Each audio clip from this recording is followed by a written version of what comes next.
नमस्कार, सातै प्रदेशको ताजा खबरहरूको सङ्गालो प्रदेशमा यहाँहरूलाई स्वागत छ। म संगीता कटुवाल। प्रदेश समाचार सुरु गरौं अहिलेसम्मका मुख्य समाचारबाट। पूर्वी नवलपरासीमा आइसियु र भेन्टिलेटर सेवा सञ्चालन नहुँदा बिरामी जोखिममा, दक्ष जनशक्तिको अभावमा सेवा सुचारू गर्न नसकेको जिल्ला अस्पतालको भनाई। वर्षाको वीरगञ्जमा कोरोना संक्रमितको संख्या बढ्दै गएपछि स्वास्थ्य सुरक्षामा सतर्कता, बैंकहरूमा आजदेखि सम्पूर्ण नगद कारोबार सेवा बन्द।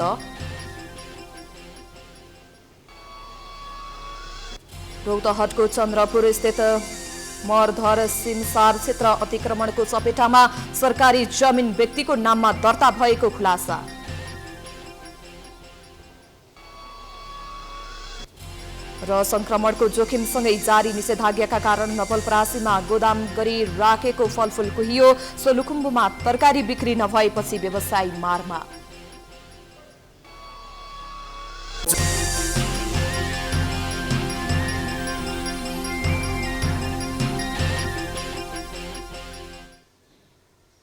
आजको प्रदेश समाचार सुरु गरौं। गण्डकी प्रदेशको पूर्वी नवलपरासीमा आइसियु र भेन्टिलेटरको अभावमा संक्रमित जोखिममा भएको सम्बन्धी समाचारबाट। पूर्वी नवलपरासीमा आइसियु र भेन्टिलेटर सेवा सञ्चालन नहुँदा बिरामी समस्यामा परेका छन्। जिल्ला अस्पतालमा आइसियु कक्ष भए पनि सेवा सुचारू नहुँदा संक्रमितहरू जिल्ला बाहिर जान बाध्य भएका छन्। अस्पतालमा 3वटा भेन्टिलेटर मेसिन भए तापनि प्रयोग बेहेन भएका छन्। दक्ष जनशक्तिको अभावमा जिल्ला अस्पतालमा रहेका 3वटा भेन्टिलेटर मेसिन समेत सञ्चालनमा आउन सकेका छैनन्। आइसियु र भेन्टिलेटरका लागि जनशक्ति माग गरे पनि पाउन नसकेको मध्यबिन्दु जिल्ला अस्पतालले जनाएको छ। कोरोना संक्रमितको स्वास्थ्य अवस्था जटिल हुँदा समेत एनेस्थेसिया फिजिसियनको अभावमा आइसियु र जनशक्तिको अभावले र अक्सिजनको पनि समस्या हुने कारणले गर्दाखेरि चाहिँ हामी भेन्टिलेटर सञ्चालनमा ल्याउन सकेका छैनौँ।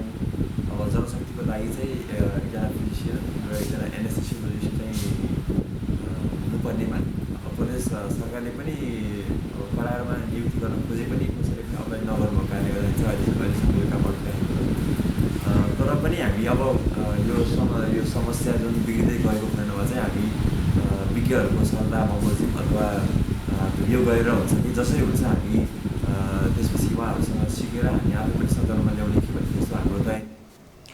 दिन प्रतिदिन कोरोना संक्रमितको संख्या वृद्धि हुँदै जाँदा जिल्लामा जटिल समस्याका बिरामीहरूलाई चितवन रिफर गर्नुपर्ने बाध्यता रहेको अस्पतालले जनाएको छ। जिल्ला अस्पतालमा समेत बेड अभाव भएको छ। अबको क्रममा प्रदेश 1 को मोरङमा संक्रमितको संख्या दिन प्रतिदिन बढ्दै गए पनि पत्थरी शनिश्चरी नगरपालिकाले आइसोलेसनको व्यवस्था गर्न नसकेको सम्बन्धी समाचारतर्फ लागौं। मोरङमा संक्रमितको संख्या दिन प्रतिदिन बढ्दै गए पनि पत्थरी शनिश्चरी नगरपालिकामा अझैसम्म पनि आइसोलेसन सेन्टर निर्माण भएको छैन। सरकारले हरेक स्थानीय तहलाई अक्सिजन सहितको आइसोलेसन सेन्टर निर्माण गर्न निर्देशन दिए पनि पत्थरी शनिश्चरीमा आइसोलेसन सेन्टर निर्माण हुन सकेको छैन। नगरपालिकामा उपचार कक्ष नहुँदा संक्रमितहरू घरमै बस्न बाध्य छन् भने गम्भीर बिरामीहरू बाहिर जाने गरेका छन्। नगरपालिकामा आइसोलेसन सेन्टर नहुँदा नगरवासीहरू समस्यामा परेका छन्। भनौँ या इच्छा शक्ति नभएको, मैले त उहाँहरूसँग एउटा इच्छा शक्ति पनि छैन। यहाँ पथरीमै पनि त्यस्ता नगरले सक्दैन भने एउटा समन्वयकारी भूमिका खेलिदिँदाखेरि अन्य पथरी हस्पिटल भयो, मोरङ हस्पिटल लगायतका अन्य प्राइभेट स्वास्थ्य केन्द्रहरूले पनि जनताको स्वास्थ्यको बारेमा सोचिरहेका छन्। तर एउटा नियामक जुन चाहिँ नियम बनाउने स्थानीय सरकार हो उसले चाहिँ मुर्दा शान्ति अवस्थामा बसेको हामीले महसुस गरेका छौँ। आइसोलेसन सेन्टर नहुँदा संक्रमितहरू अक्सिजन सहितको सेवा लिनका लागि 50-60 किलोमिटरको दूरी तय गरेर विराटनगर धरान जान बाध्य छन्। कोरोनाको एकदम सन्तास र महामारी फैलिरहेछ। त्यसमा चाहिँ आइसोलेसन सेन्टर एकदम चाँडोभन्दा चाँडो निर्माण गर्नुपर्ने स्थानीय सरकारले त्यो गरिरहेको छैन। चाहिँ अक्सिजन नपाएर अहिले धेरै जनताहरू चाहिँ अकालमा मृत्युवरण गरिरहेछन्। त्यसकारण चाँडोभन्दा चाँडो चाहिँ आइसोलेसन सेन्टर अक्सिजन सहितको चाहिँ निर्माण गरेदेखि चाहिँ केही जनताहरूलाई थोरै सहानुभूति हुने, केही चाहिँ अकालमा मृत्युवरणबाट बच्ने चाहिँ थिए। त्यो कुराको लाग्न चाहिँ म स्थानीय प्रत्येक सरकारलाई चाहिँ म आग्रह गर्न चाहन्छु। त्यो अत्यन्त ढिला भइरहेछ। ढिला भएको कारणले अहिले मान्छेहरू निकै त्रासमा छन्। उता नगरपालिका अन्तर्गत कोरोना महामारी रोकथाम तथा व्यवस्थापन समितिले अक्सिजन सहितको आइसोलेसन सेन्टर निर्माणमा नगरपालिका र व्यवस्थापन समिति लागेको बताएको छ। केही दिनभित्रैमा आइसोलेसन सेन्टर सञ्चालनमा ल्याउने तयारी भएको समितिले बताएको छ।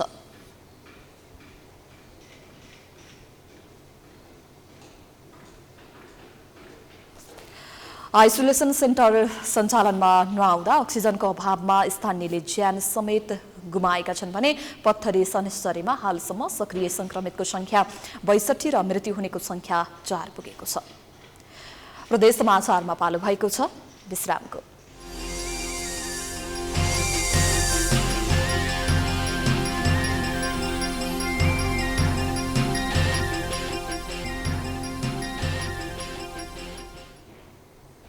विश्रामपछि स्वागत छ। अब लागौं प्रदेश 2 को पर्सामा संक्रमणको जोखिम बढेपछि बैंकहरूले नगद कारोबार सेवा बन्द गरेको सम्बन्धी समाचारतर्फ। पर्साको वीरगञ्जमा कोरोना संक्रमितको संख्या बढ्दै गएपछि स्वास्थ्य सुरक्षामा सतर्कता बढाइएको छ। संक्रमणको जोखिम बढेपछि बैंकहरूले आइतबारदेखि सम्पूर्ण नगद कारोबार सेवा बन्द गरेका छन्। नगद कारोबार सेवा बन्द गरेपछि सर्वसाधारणलाई समस्या भएको छ। एक रिपोर्ट। पर्सा जिल्लामा दैनिक जस्तो कोरोना संक्रमणको संख्यामा वृद्धि भइरहँदा अहिले वीरगञ्जका निजी अस्पताल तथा सरकारी अस्पताल कोरोना संक्रमितबाट भरिभराउ रहेको छ। बढ्दो कोभिड संक्रमणको जोखिमलाई मध्यनजर गर्दै वीरगञ्जका सम्पूर्ण बैंकले नगद कारोबार बन्द गर्ने निर्णय गरेका छन्। वीरगञ्ज बैंकर्स ग्रुपले सूचना जारी गर्दै आइतबारदेखि वीरगञ्जमा सञ्चालित सम्पूर्ण बैंकबाट प्रवाह हुने क्यास कारोबार बन्द भएको जनाएको हो। आइतबारदेखि शुक्रबारसम्म वीरगञ्जको कुनै बैंकमा पैसा जम्मा, चेक साटेर पैसा निकाल्ने काम नगर्ने निर्णय गरिएको बैंकहरूले जनाएका छन्। धेरै समस्या गर्नु हैन। अब मानव घरमा त कसैले पैसा राख्दैन, त्यसले खरिदारी गर्नुपर्छ, खानुपर्छ, दवा दारू होइन, यस्तो पै औषधिको लागि अब बच्चाहरूको तबियत खराब हो, कहीँ जानु पर्यो, यसैमा तपाईँको लगनको पनि काम छ। मैले त आधी पैसा निकाल्न आएको थिएँ, अब फर्केर गइरहेको छु, मसँग पैसा छैन, बच्चाको तबियत खातै व्यवस्थित गर्नु पर्यो। बैंकका कर्मचारीहरू संक्रमित हुन थालेपछि कर्मचारी र सेवाग्राहीको स्वास्थ्यलाई ध्यानमा राखेर बैंकर्स ग्रुपले नगद कारोबार बन्द गर्ने निर्णय गरेको हो। यद्यपि cheque clearing, RTGS, IPS, LC र भन्सार सम्बन्धी जस्ता महत्त्वपूर्ण कामहरू नरोक्ने बैंकहरूले बताएका छन्। ग्रुपले सेवाग्राहीलाई विद्युतीय कारोबारलाई प्राथमिकता दिन आग्रह गरेको छ। दोस्रो लहरको कोरोना भाइरस संक्रमण फैलिएदेखि शनिबारसम्मको तथ्याङ्क अनुसार वीरगञ्जमा विभिन्न बैंकमा कार्यरत करिब 100 जनाको हाराहारीमा कर्मचारी कोरोना संक्रमित भएका छन्। संक्रमित मध्ये 13 जना कर्मचारी संक्रमण मुक्त भएर घर फर्किएका छन्। हाल 78 जना सक्रिय संक्रमित विभिन्न अस्पतालको आइसोलेसन तथा होम आइसोलेसनमा उपचाररत छन्। बैंकका कर्मचारी संक्रमित हुँदा त्यहाँ पुगेका सेवाग्राही पनि संक्रमित हुने जोखिम बढेको छ। बैंकमा हुने नगद कारोबारका कारण संक्रमण फैलिन सक्ने जोखिम बढेपछि नगद कारोबार बन्द गरिएको हो।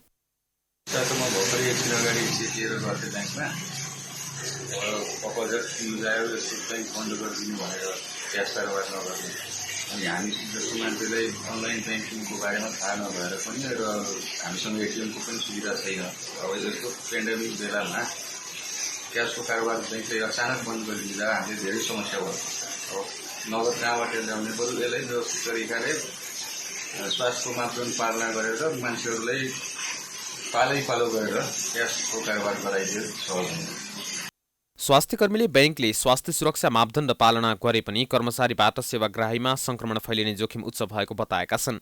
बैंकमा कामका लागि दैनिक सयौंको संख्यामा सेवाग्राही जाने गरेको कारण भिडमा संक्रमणको जोखिम बढ्ने गरेको छ। सानो ठाउँमा धेरै मान्छे पुग्दा बैंकमा भौतिक दूरी लगायतका स्वास्थ्य सुरक्षा मापदण्ड पालना गर्न सम्भव नभएको बैंकहरूले बताएका छन्। मृत्युको संख्यामा पनि कमी नहुँदा यो अवस्थामा विभिन्न सङ्घ संगठनहरूले, विभिन्न संस्थाले पनि सावधानी अपनाई अति आवश्यक काम र कामबाट आइरहेका सेवाग्राहीलाई सेवा दिइरहेको अवस्था छ।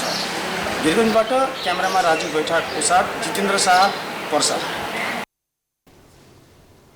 अब लागौं पुनः प्रदेश 2 को रौतहटमा मर्धर सिमसार क्षेत्र अतिक्रमणको चपेटामा परेको सम्बन्धी समाचारतर्फ। रौतहटको चन्द्रपुर स्थित सिमसार क्षेत्रको सरकारी जमिन व्यक्तिको नाममा दर्ता भएको खुलेको छ।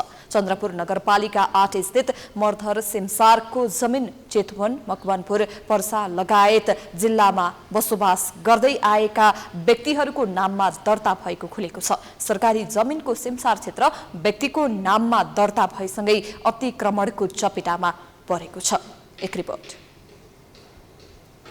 रौतहटको चन्द्रपुर स्थित मर्धर सिमसार क्षेत्र व्यक्तिहरूको नाममा दर्ता भएको खुलेको छ। सिमसारको जमिन व्यक्तिको नाममा दर्ता भएको रहस्य खुलेपछि चन्द्रपुर नगरपालिकाले सरकारी तथा सार्वजनिक जग्गा संरक्षण आयोग सिंहदरबारमा बदरको लागि निवेदन दिएको छ। तर पनि अझै यस विषयमा कुनै सुनवाई नभएको चन्द्रपुर नगरपालिकाले जनाएको छ। एउटा डिमार्केसन गरेका छौँ र हामी चाहिँ आफ्ना सिमसार क्षेत्रलाई चाहिँ संरक्षण गर्नको लागि एउटा चाहिँ कुलो निर्माण गरिदिएका छौँ।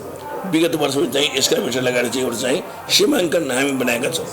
त्यो सीमाभन्दा भित्र चाहिँ अतिक्रमण अहिले भएको छैन, तर भित्रको जग्गा पनि केही व्यक्तिहरूको नाउँमा छन्, पानी भएकै क्षेत्र पनि नाउँमा छन्। र त्यो नम्बरी जग्गालाई चाहिँ रद्द गर्नको लागि हामी चाहिँ प्रोसेस हामी चाहिँ अगाडि बढाइसकेका छौँ र निकट भविष्यमै त्यो चाहिँ हामीले चाहिँ नगरपालिकाको नाममा आउँछ, हामीलाई विश्वास छ। सरकारले पर्यटकीय गन्तव्यको सूची सार्वजनिक गर्दा मर्धर सिमसार क्षेत्र समेत परेको छ। तर सोही क्षेत्रको 21 किता जमिनको 12 बिघा क्षेत्रफल जमिन व्यक्तिको नाममा दर्ता गरी अतिक्रमण हुँदा समेत सम्बन्धित निकायले बदर गर्न सकेको छैन। आन्तरिक तथा बाह्य पर्यटकको सम्भावना रहेको ऐतिहासिक तथा पौराणिक महत्त्व रहेको सिमसार क्षेत्र व्यक्तिको नाममा दर्ता हुनुले समेत भूमाफियाको चलखेल भएको बुझिन्छ। इतिहास बोकेको सिमसार क्षेत्रको जमिन व्यक्तिको नाममा दर्ता भएपछि बदरको प्रक्रियामा नगरपालिका रहेको नगर प्रमुख चौधरीको भनाइ छ।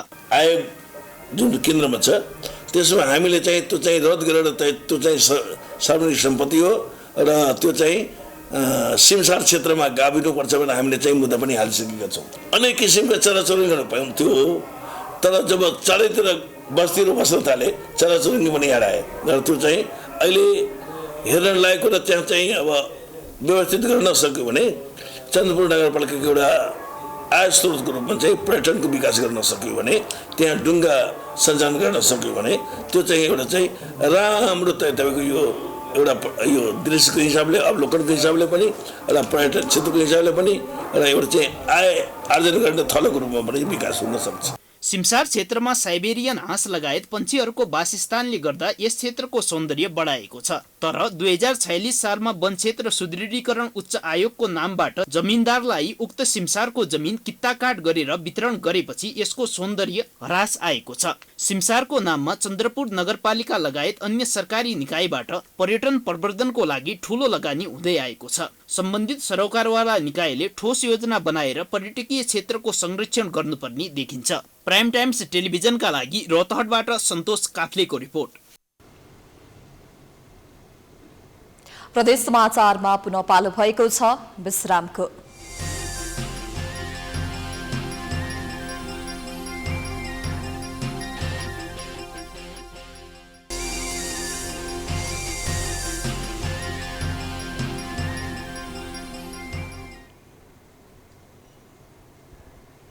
विश्रामपछि पुनः स्वागत छ। अब लागौं लुम्बिनी प्रदेशको नवलपरासीमा निषेधाज्ञाका कारण फलफूल कुहिएको सम्बन्धी समाचारतर्फ। कोरोना संक्रमणको जोखिमसँगै जारी निषेधाज्ञाका कारण नवलपरासीका फलफूल व्यवसायी मारमा परेका छन्। निषेधाज्ञाका कारण बिक्री नभएपछि फलफूल गोदाममा कुहिएर खेर गएको छ। बजार बन्दका कारण नवलपरासीका एक व्यवसायीको 10 लाख बराबरको केरा गोदाममै कुहिएको छ। नेपालमा केरा नपाएको अवस्थामा छिमेकी देश भारतबाट केरा मगाउने गरिन्छ। भारतबाट माग गरेको केरा नेपाल आए लगत्तै निषेधाज्ञा सुरु भएको थियो, जसका कारण गोदाममै व्यवसायीको केरा कुहिएर खेरा गएको हो। अब सबै भन्सार भाडा अनि चाहिँ यसको केराको मूल्य गर्दाखेरि लगभग 10 लाख बराबरको चाहिँ फेरि अब जसले पनि चाहिँ केरा सप्लाई मतलब अर्डर गर्नुहुन्थ्यो उहाँले चाहिँ अब अर्डर गर्नु भएन। अब यो नारायणघाट अनि बरघाटदेखि खैरेनी, शीतलनगर अनि चाहिँ भवानीपुर त मतलबै छैन यसको पुरा। अब यसले गर्दाखेरि यहाँ वरिपरि पनि असर पर्छ। यसलाई अब शीतलनगर फाल्ने नै हो सल्लाह। निषेधाज्ञाका कारण केराले बजार नपाएपछि 20 टन केरा कुहिएर खेर गएको व्यवसायीको गुनासो छ।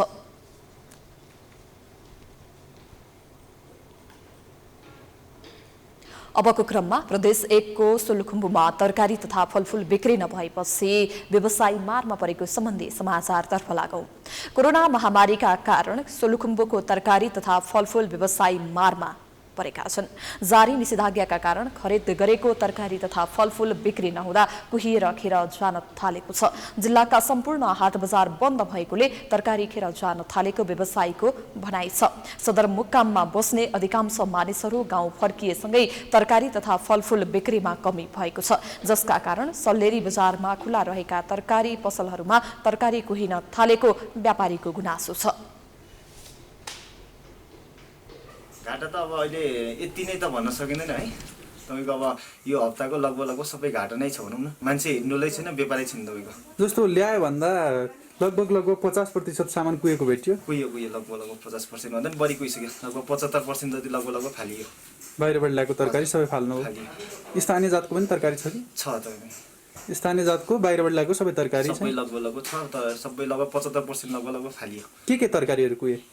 तपाईँको अब अहिले तरकारी त तितेहरू कुहियो छ होइन, अनि अरू बन्दाहरू कुहियो। सबै लगभग अब सबै प्रायः जस्तो तरकारी जति सबै कुहियो भनौँ न।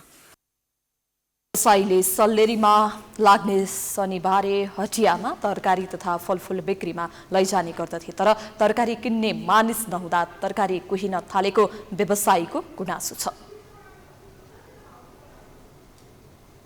तपाईँको धेरै नै घाटा छ भनौँ न। पहिला अब व्यापार दिनमा त्यस्तै 40-45 हजारको चाहिँ तपाईँको बजार घर गरी चाहिँ हुन्थ्यो भन्ने सटरमा चाहिँ तपाईँको अहिले चाहिँ दिनको 5-7 हजारभन्दा बढी हुँदैन। अब सब्जीहरू त्यत्तिकै कुहेर अब धेरै गइरहेछ। दैनिक 2 देखि 4 केटसम्म चाहिँ अब ग्रेडिङ गर्दै छान्दै फाल्दै गर्नुपर्ने अवस्थाहरू धेरै छन्। धेरै नै घाटा छ भनौँ न सर। ग्राहक नआउँदा काउली, बन्दा, टमाटर, तिते करेला, साग, धनिया लगायतका तरकारी तथा स्याउ, आँप लगायतका फलफूल कुहिन थालेका छन्। खरिद गरेको तरकारी तथा फलफूल खेर गएपछि व्यवसायीको हजारौं रुपैयाँको लगानी डुबेको छ।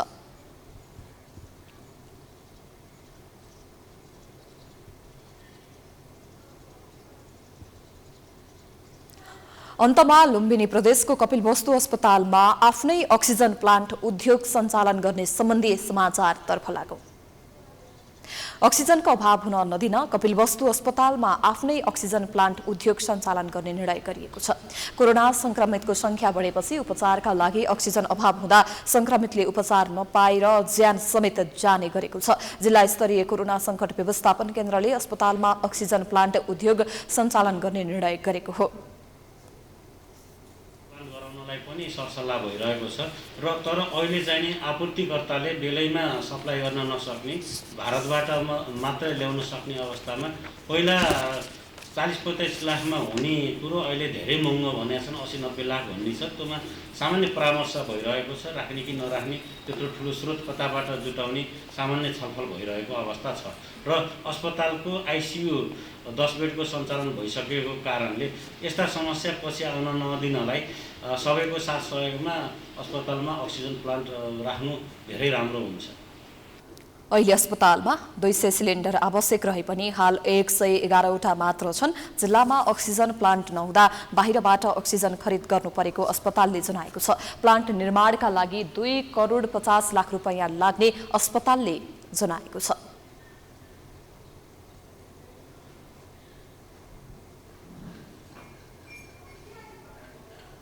यो सँगै हामी प्रदेश समाचारको अन्त्यमा आइपुगेका छौं। जाँदा जाँदै प्रमुख समाचार पुनः एकपटक।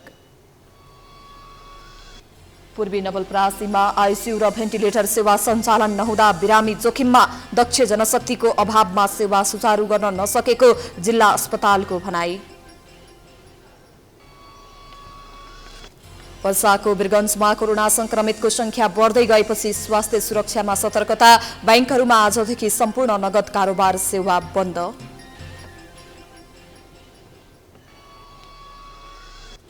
रौतहटको चन्द्रपुर स्थित मरधर सिमसार क्षेत्र अतिक्रमणको चपेटामा, सरकारी जमिन व्यक्तिको नाममा दर्ता भएको खुलासा।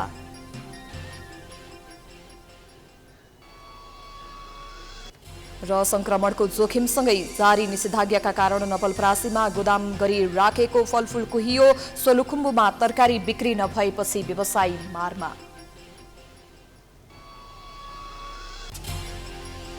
प्रदेश समाचार अहिलेलाई सकियो। हेर्दै गर्नुहोला प्राइम टाइम्स टेलिभिजन। नमस्कार।